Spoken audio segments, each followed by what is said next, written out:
Hello, everybody, and it's good to be with you again on this Thursday. And we'll be going through Philippians 2, 5 through 11, actually, is what we're going to look at today. Last week, I laid out some important points about the theological significance of this passage. If you've not had a chance to go through that segment, I urge you to do so because I'll be talking about a lot of these major points again, but I won't be going into the details that I did of the explanation that I did last week. So I urge you, before you start in on this segment, that you read or listen to last week's segment. So Philippians 2, 5 through 11. Again, I urge you to read the passage. So if you've not read the passage, I stop for a moment and just read it. It's pretty short, so it wouldn't take you but a few minutes. Anyway, so let's begin. 2:5. So right off the bat, we begin with this statement about thinking. We are to have this, in fact, it's a command. It looks like it's a command by Paul. Now, one thing about command language or imperatives is that, yes, there is a high intention of this to happen. And we could say that the intention of the speaker is for this to happen in the receiver of the information life, the receiver's life. And so, but it doesn't mean the receiver's going to. So Paul basically is advising them that you need to have this kind of thinking that was also in Christ Jesus. Now, I'm going to get into the grammar just a little bit. The verb is present tense, meaning that this is it. I'm looking at the original languages here, so I'm not sure. I think our English translation is also presented as present tense. You can't always rely upon our present or upon our translations sometimes because of interpretive bias, but in this instance, we're good. But the idea I say present tense is that you're supposed to continue to maintain this. Now, I'm going to tell you exactly what this is about real quick before I get into it. This is about the humility of Jesus and how we're supposed to mirror that type of humility.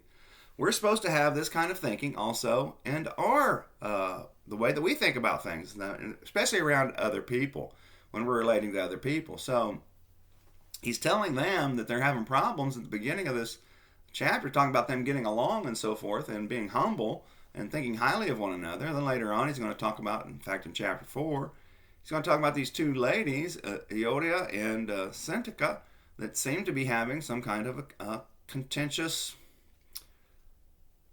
struggle, a strife. Something's going on and it needs to be rectified for sure. So they've got to have the same kind of thinking that Jesus had while he was in his earthly ministry. That's what we're talking about. So it is a model for us.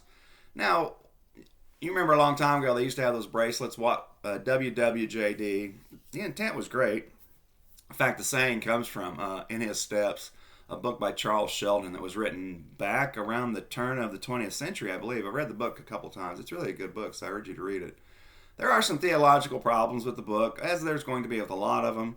It does seem that the book suggests almost works salvation.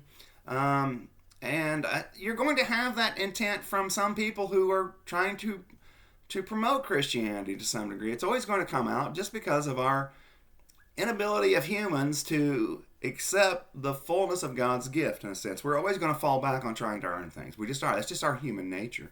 But anyway, the bracelet, what would Jesus do? And, what would Jesus do? And that was supposed to be the question that you would ask yourself before you did some action or thought some thought or did some ministry or something to that effect. It's a great model to live by. And in fact, the humility that Jesus displayed in this retelling of the ministry of Jesus through these words that Paul gives us in Philippians 2, 5 through 11, they are there's the humility we're supposed to model. We've got to try to be obedient as well as we possibly can. Now, humans are never going to be perfectly obedient, so don't try to beat yourself up because you make mistakes. You're going to make mistakes. In fact, that's what the cross is for our mistakes. So it's always there for us. But there are many things that Jesus did that we just cannot do. So let's just be upfront and honest about it. We've got to explain what we mean by this. And so this would be a great place to talk about modeling the behavior of Jesus, and it definitely would be humility. So for instance, we can't do reconciliation ministry like Jesus can, so we couldn't do what would Jesus do in this situation, and that, talking about salvation and spiritual needs and some things like that. But as far as like our personal actions, and the way that we behave with one another, and the way we react to other people, and the way that we interact with people. This is a great model for us as far as living in humility. So we're supposed to have this type of thinking within us. And if we had this kind of thinking, then it should prevent spiritual problems in the future, especially problems when we're talking about people not getting along. And that seems to be a major problem in all churches. It's always people just, for some reason, want to disagree and not be very polite and kind about it. They end up getting a little bit, they go out of hand. Let's put it that way. They go overboard with some things. But anyway, we're supposed to have this kind of thinking, humility and submissiveness to the Father that Jesus had. Now, if we go on to 2:6, so it starts off with this pronoun, who. Well, the who's going back to Jesus. So, in a sense, he's telling us we got to have this type of thinking that Jesus had, and then he's going to explain this type of thinking. Basically, is what happens after this.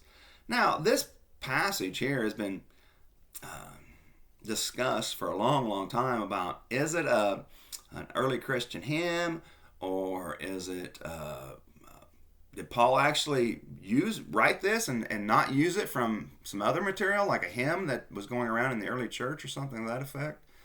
Right now, it seems like the idea of this being an early Christian hymn seems to be far-fetched. It was a popular idea in the 1990s and 2000s and 1980s. There was a person by the name of Gerald Hawthorne who taught at Wheaton University, and a great Greek scholar who really promoted this idea a lot. But this doesn't seem to fit the model that they're suggesting, because it doesn't fit the cadence, I guess, as what they're trying to suggest it does. And so it's just a straightforward retelling of what was going on in the ministry of Jesus as far as his incarnational experience. So the who's going back to Jesus, and it tells us right off the bat that who being in the very nature of God. Now the word nature here, actually it's the word form. Who is in the very form of God. Your translation may say nature. The word is morphe. It's where we get transform, morph, or not transform, but morph. I'm thinking about Romans 12, 1 and 2, because the word shows up there too in a similar form. But anyway, so Jesus was in the form, and the word means like the outward appearance. Now, how would we know that? Well, we don't. We just have to go with what Paul shares with us. But in essence, he's saying, because of our limited ability to express this relationship within the Trinity, and our inability to fully understand how the Trinity operates, this is about as well as Paul can do. Basically, he's saying that Jesus was God before he became, he was fully God before he became human, but he was also God while he was human too. We got to remember that, okay? Because the gospel record bears this out. So we got to understand what the gospels give us too when we're looking at a passage like this from Paul. So we're using the totality of what we know about Jesus' ministry from the gospels and any other place in the New Testament. So he was in the very form of God. So now, again, we have a present tense idea being presented here in the verbal action.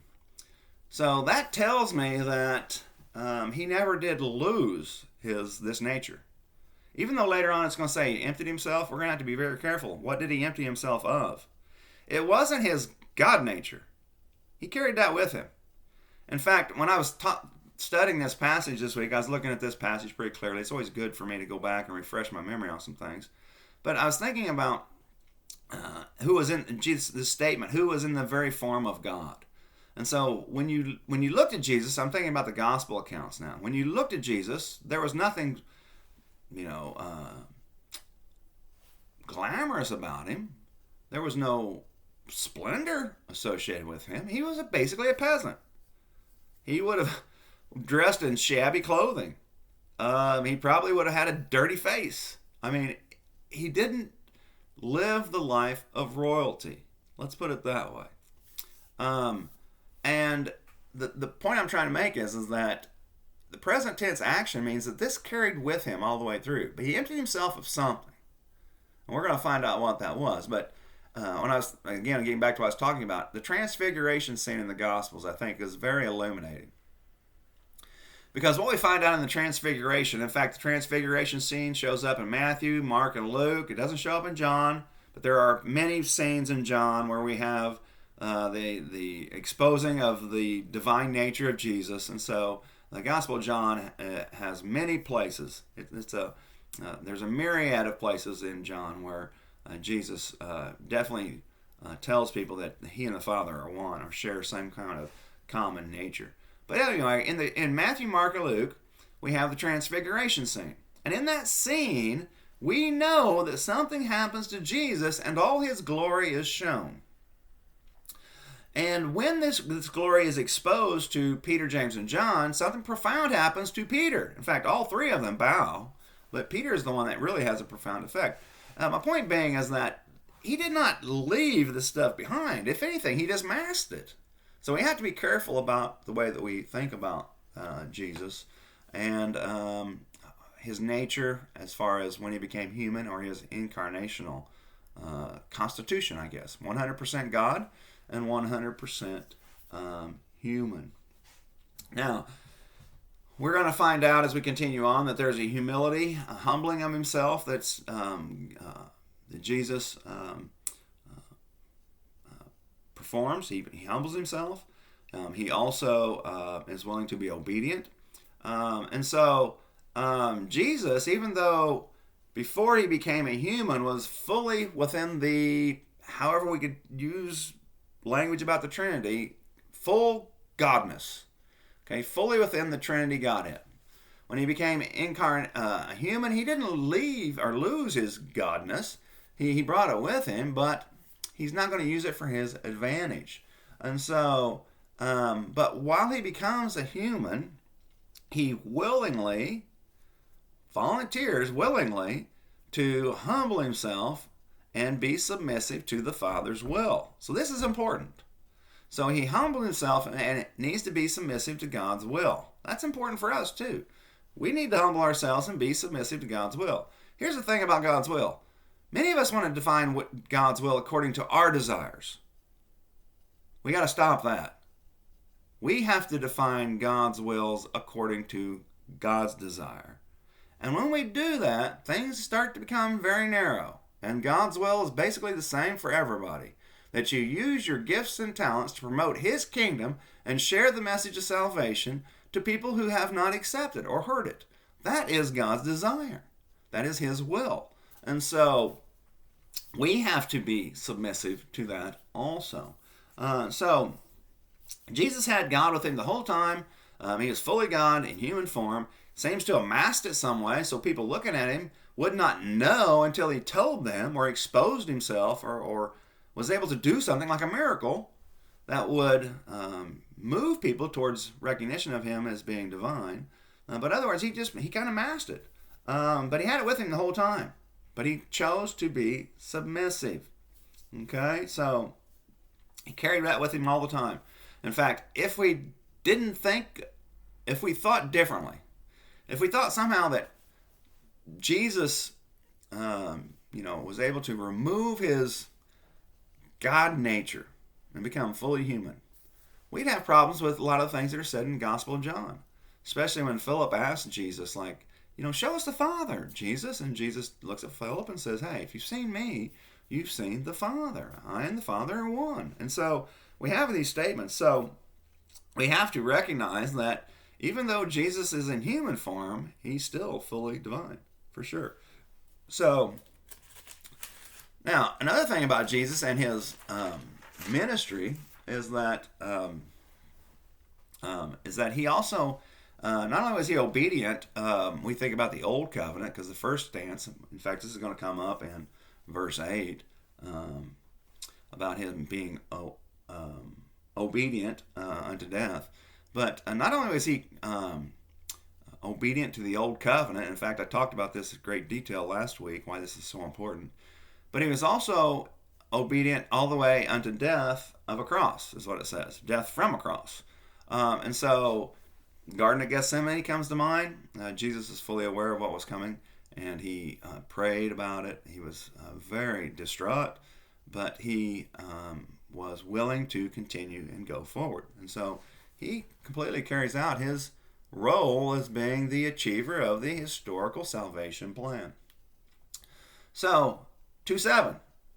Oh, well, 2:6. Let me talk about something in 2:6 really quick about this part about being clutching or something to that effect. So let me translate it for you, and maybe it'll make some, and I'll try to explain some things that are going on here. So in verse 6, we actually have a purpose statement. So our translations don't bring this out, but it's saying something, that something was done in order for something to happen. That's the idea. Okay, so he was in the very nature of God, is what he says, or in the very form of God, who in the form of God did not consider, and here it is, did not consider equality, is the way that I would translate it. He did not consider equality to be grasped, okay, or clutched, or held on to. Okay, he didn't consider the equality of God to be held on to in order to exist in his human form, that kind of idea. And so he's not going to use his God abilities to make his life easier. He's going to fully experience what it means to be a human, that's for sure. 2:7. So we have this idea that Jesus emptied himself. So what did he empty himself of? That's the idea. And so this idea can also have the idea of something not having as much significance, I guess, to some degree. But it is kind of odd what he's talking about here. How did he empty himself? Well, he had all of God within him. There's no doubt about that. We have more than enough gospel information from the Gospels to affirm that.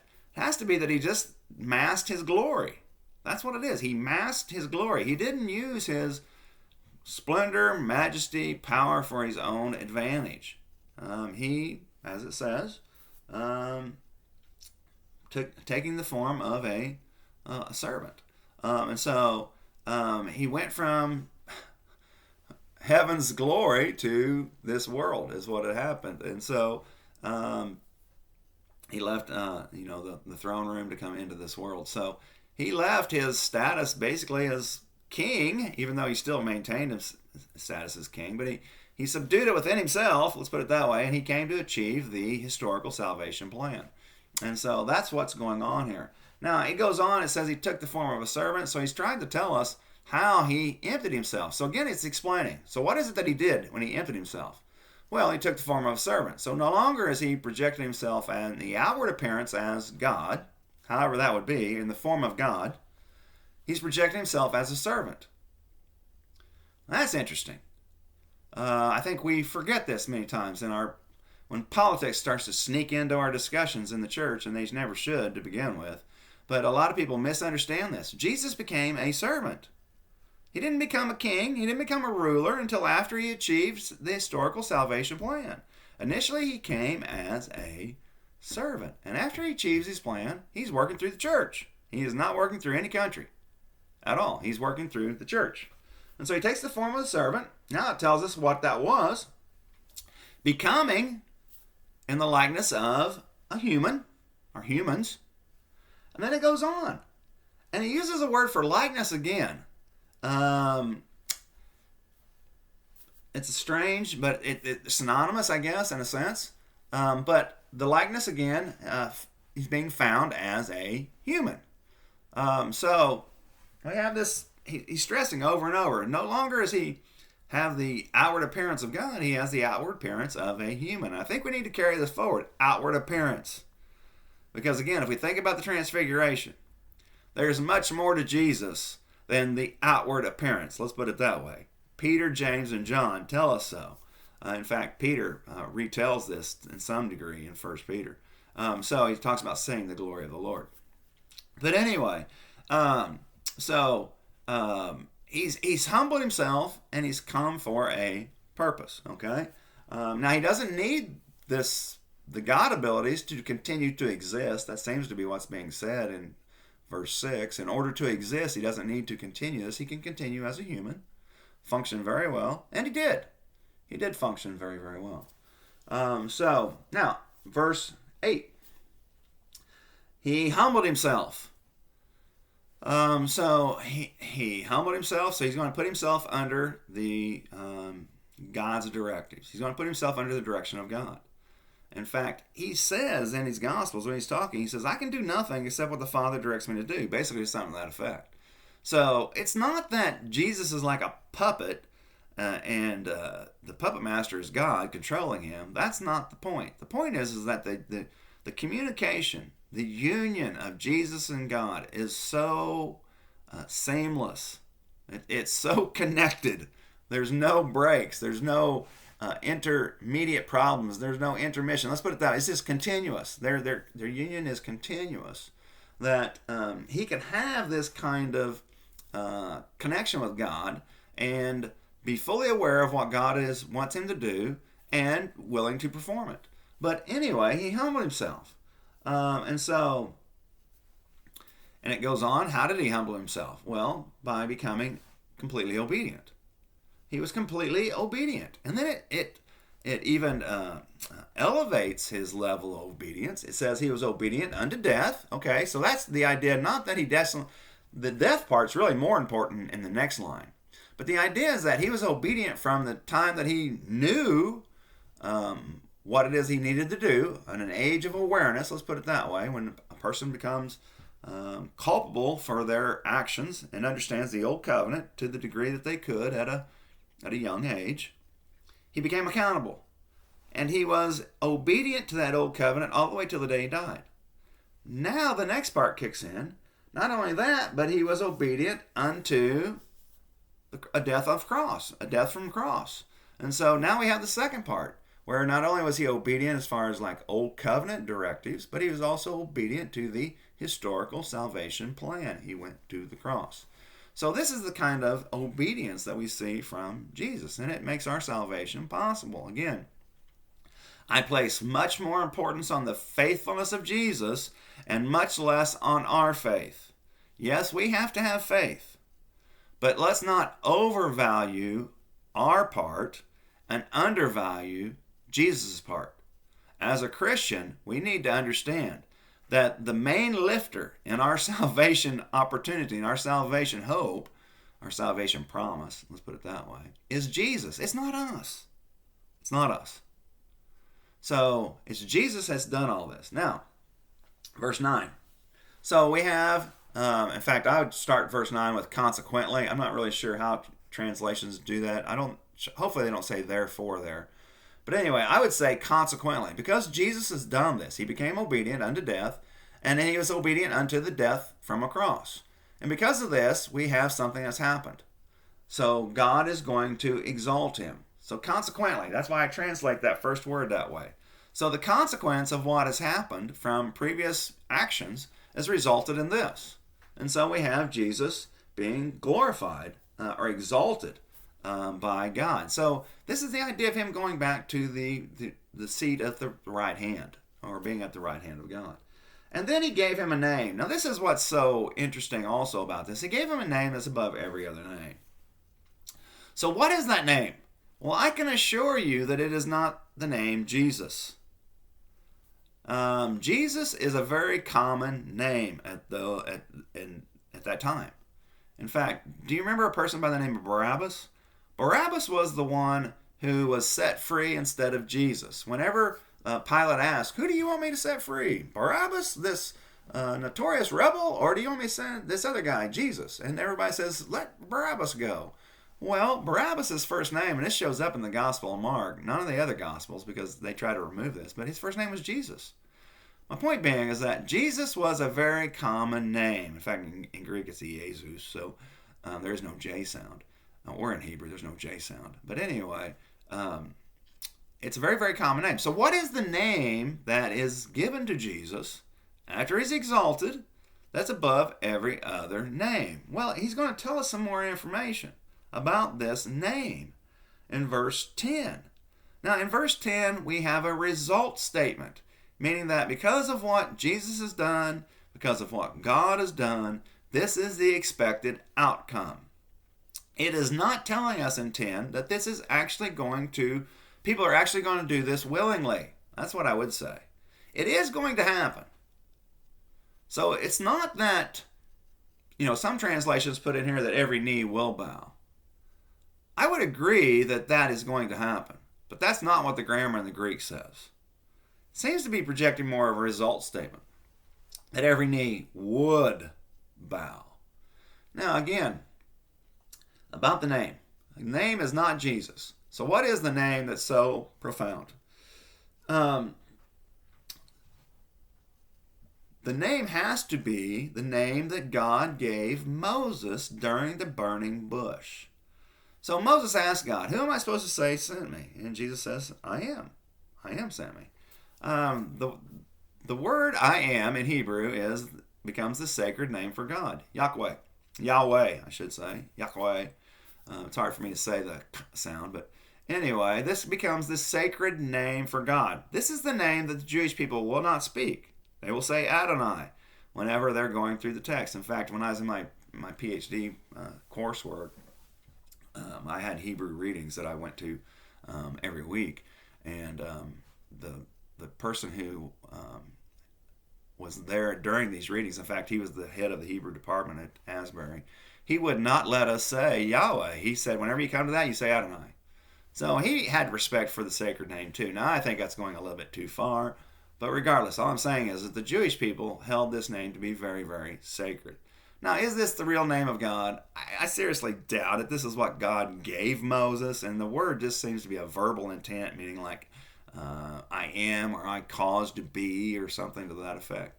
But anyway, that name ends up being associated, Yahweh, ends up being very associated with covenant relations with Israel.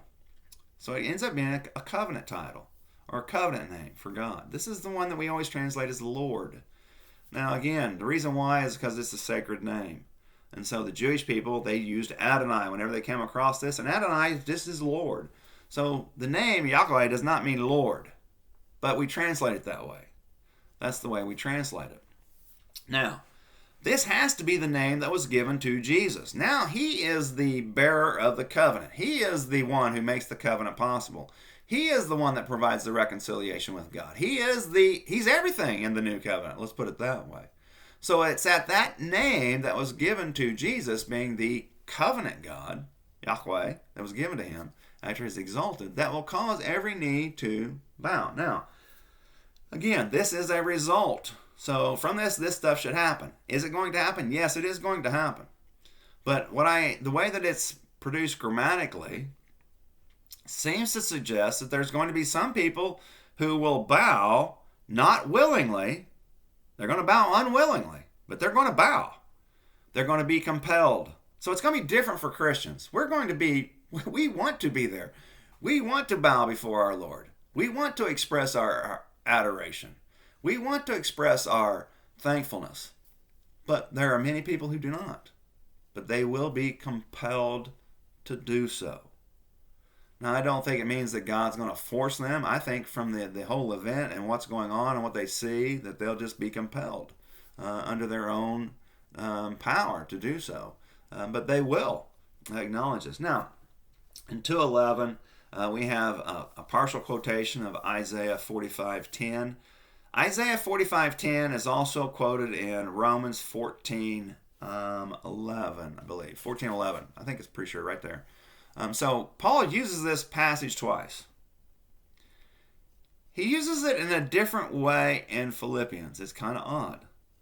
But he changes the text. Now, for some people, this is a problem. Let me explain this. This is not a problem for us guys. Paul can change the text, and he does it many, many times when he's quoting Old Testament texts. It's not a problem. You could say maybe he paraphrased, and that's why he changed it. I don't think that's going to work in this instance, because in Romans 14:11, he quotes it verbatim from Isaiah 45:10. And here, he changes something. So it's not about changing words. He's changing the grammatical construction of one of the words that's really, really important. And so originally it said every knee will bow. That's what Isaiah says. That's what it says in Romans 14. But here it says every knee should or would bow is the way that the idea should be. Again, Paul's under the direction of the Holy Spirit. He can change an Old Testament text to fit his need within the New Testament. And also, we have to understand the revelation within the New Testament is of superior value than that of the Old Testament. So, if we take the Old Testament and we combine it with what's going on with the ministry of Jesus and start to look at that through that lens, the ministry of Jesus, we can start to see certain things happening, and we might have to adjust, or Paul adjusts some passages from the Old Testament to fit what's going on. That doesn't mean that he's being deceptive. Not at all. Not at all. He's under the direction of the Holy Spirit, and he's sharing a truth. Most Christians are going to bow willingly. We want to, but there's going to be many who do not, but they're going to because they're going to be compelled. Now, and the confession. Again, it's every tongue should or would confess. Again, it's the same compelling. So the bowing of the knee or the bending of the knee and then the confession all are result statements. From all this stuff that's happening, these things should transpire or should be the outcome that happens from this. And this is all for the glory of the Father. So I'm going to stop right there. That basically sums up what's going on in 2, 5 through 11. So again, if you've not listened to last week's stuff, I urge you to go back and listen to it where I bring up a lot of the theological high points of this text. And then listen to that first and then come back to listen to this because it'll help to fill in some of the gaps for you. Well, I hope you have a great week, and I plan on seeing you on Sunday. And next week we'll have be my last Philippians study until after the holidays are over, and then we'll pick it back up. But I will start next week at 2:12. So again, have a great week. I'll see you on Sunday, and take care. Bye.